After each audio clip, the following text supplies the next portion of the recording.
Recently, a heartwarming little video circulated about a Toronto swan and his wife. The husband got injured, wildlife people took him in for treatment, and when he was released, this is what happened. So when Mango was returned to the shore, Charlotte was just a few meters away.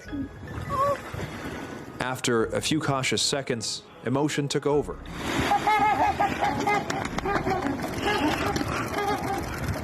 Mango and Charlotte reunited in a way that may seem familiar to so many. The film March of the Penguins grabs the viewers emotionally. It is impossible not to identify with the penguins. I see them as people as opposed to stupid birds with tiny brains. Or here's the big reveal, the love for the egg.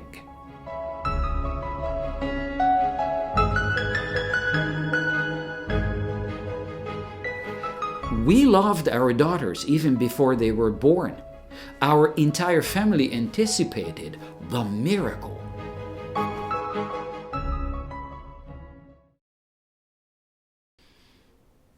I don't care about the reductionist crap, reducing everything to reflexes, physiological functions, and biochemistry.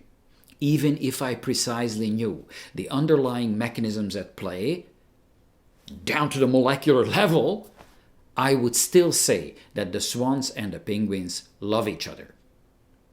Now, that is the kind of world I want to be part of.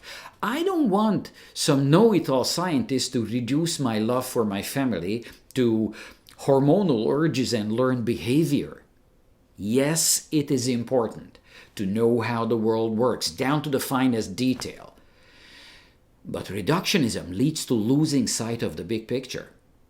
As Jordan Peterson puts it, love is the deepest source of meaning that is available to us. And he's darn right.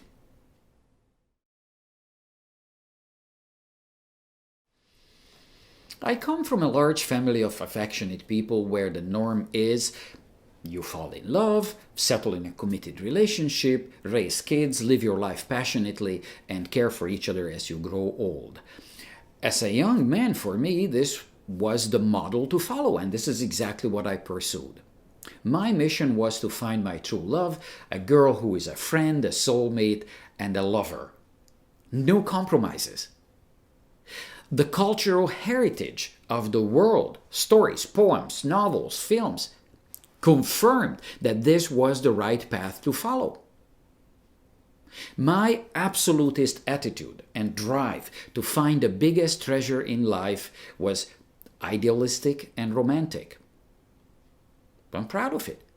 If I could do it again, I would not do it any differently. Many girls didn't understand why I preferred respectful and unselfish relationship building as opposed to offering more immediate fun on their terms. A lot of girls rejected me because they simply wanted dominant male characteristics. Physically nondescript mating prospect, I was perhaps annoyingly analytical and intellectual. At university, the young ladies who had a lot of experience on the sexual marketplace considered me childishly naive and socially immature. Now, some thought I had entertainment value and used me for casual companionship as they were pursuing better prospects. In the meantime, I was doing my own vetting and bailed out of relationships that started well but veered in the wrong direction. The girls I broke up with were arguably pretty and quite capable of successfully dealing with life's practicalities. So what was the buzzkill? They started to plan out our future life materialistically. Their benchmarks of a fulfilling life were totally different from mine. Virtuous and well-lived life, the good old concept, the Greek concept of eudaimonia, was lost on them.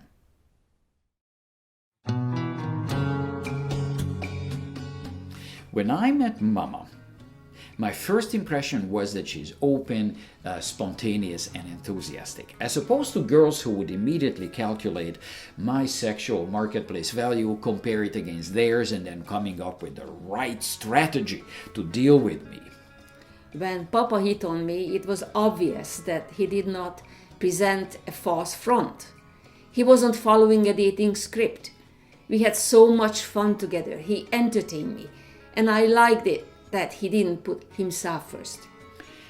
Sure, the chemistry was right, whatever that means, but more important for me was that nothing that would have been in the way of a long-term relationship presented itself. No red flags. What emerged instead was our ideological common ground. Early on in our relationship, we established our core values and we called it our constitution. It was designed to avoid the biggest relationship mistakes that we saw around us, especially in the lives of our parents. It has 3 pillars. 1, openness, no secrets. 2, immediately dealing with conflicts, resolving them, nothing swept under the carpet. 3, it has to do with the concept of ownership. She's not my property. Vice versa. And within the relationship, we are free to pursue our own happiness.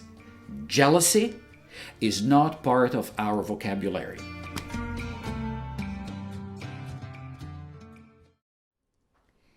The implementation of our plan raised some eyebrows.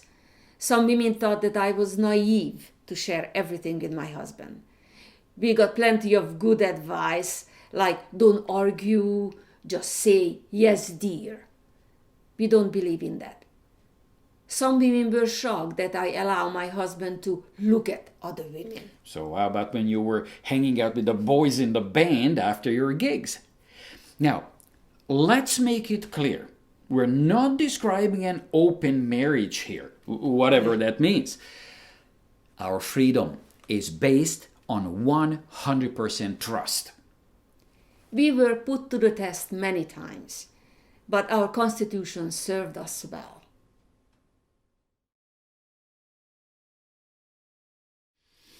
Even the great Dennis Prager admits that men respond to visual stimuli. True. For some reason, I always get enthusiastic about women. My naive fascination is not lost on them. They know that I like them, yet I treat them with respect.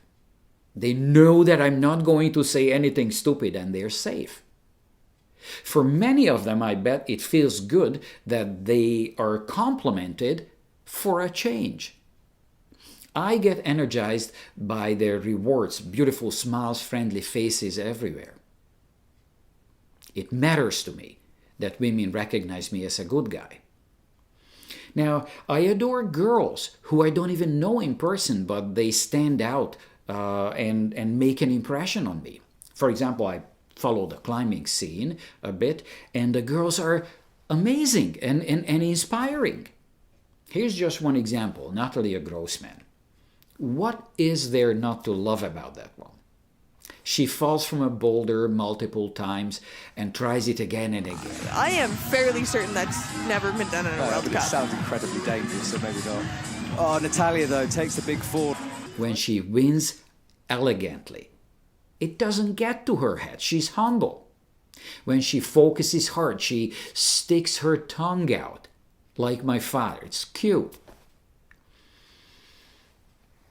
When I say, I love this kid, I mean I love her spirit.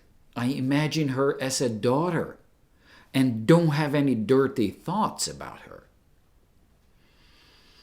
In my world, the women are wonderful.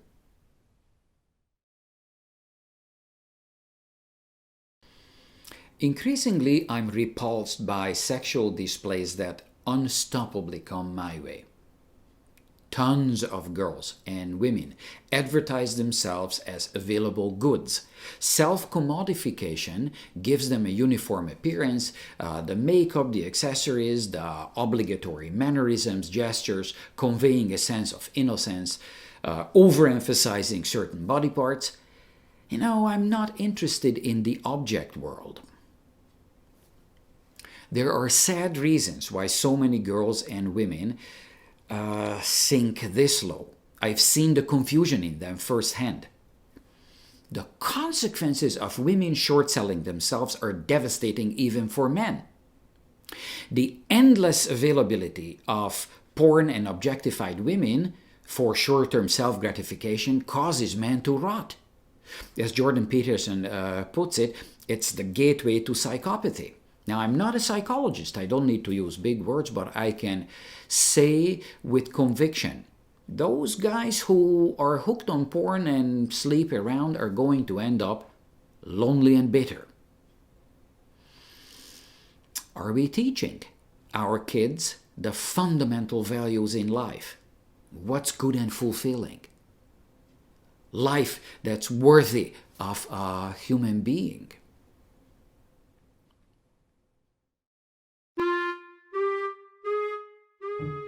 This is how Urban Dictionary defines sexual marketplace value. Attempts to quantify something as nuanced as human interaction and attraction into a product-like object on a 10-point scale or graph, based on little or no evidence, and if there are any, they're usually cherry-picked to fit dumb preconceived notions. Well, out of curiosity, I used a free sexual marketplace value calculator, some kind of app. My value came to 4.97 out of 10. Pretty much an average schmo. If I didn't have my wife facing this brave new world, what would happen to me?